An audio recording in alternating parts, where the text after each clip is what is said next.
Alors bonjour, je me présente, mon nom c'est Sophie Collin, je suis enseignante en vente conseil et en représentation.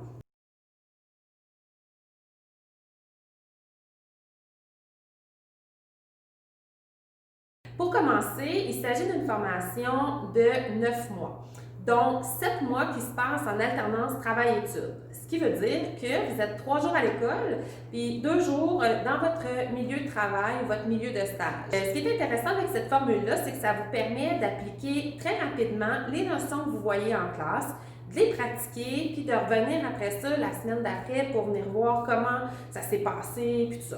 Ensuite de ça, l'autre avantage, bien sûr, c'est que vous pouvez faire votre stage dans votre milieu de travail. Donc, ça vous donne l'occasion de gagner des sous en même temps que faire votre formation.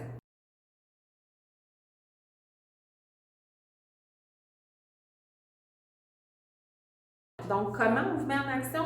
Bien, soit par des projets, des mises en situation, des analyses de cas, on vous fait faire des visites en entreprise. Bref, vous n'êtes pas souvent assis à nous écouter. C'est plutôt l'inverse. Donc, il y a beaucoup de travail d'équipe, il y a beaucoup de collaboration afin justement que vous puissiez développer des compétences.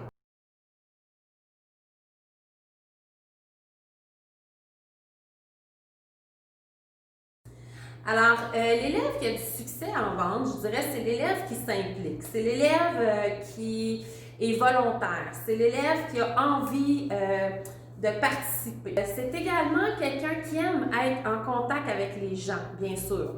Il faut aimer discuter avec les gens, ça fait partie du métier.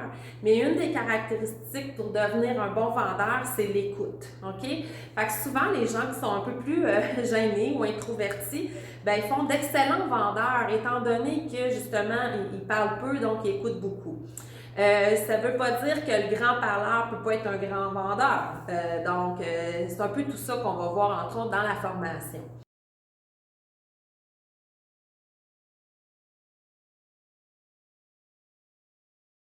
La différence entre un conseiller en vente et un représentant, en fait, c'est que le conseiller en vente, lui, généralement, il va travailler en magasin.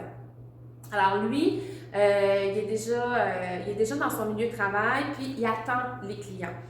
De façon générale. Donc, des exemples de conseils en vente, bien, ça peut être un vendeur chez Brouet Martineau, ça peut être un vendeur de voitures, ça peut être un vendeur dans toutes les boutiques qu'on connaît.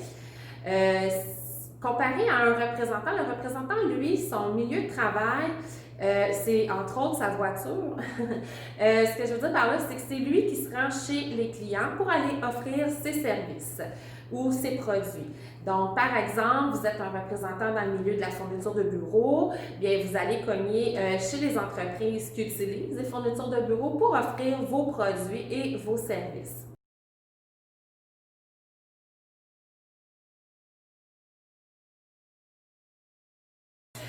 Généralement, ça peut varier, là, dépendamment des milieux, des domaines, mais entre 35 000 de base, puis ça peut aller jusqu'à 50, 55 000 de base.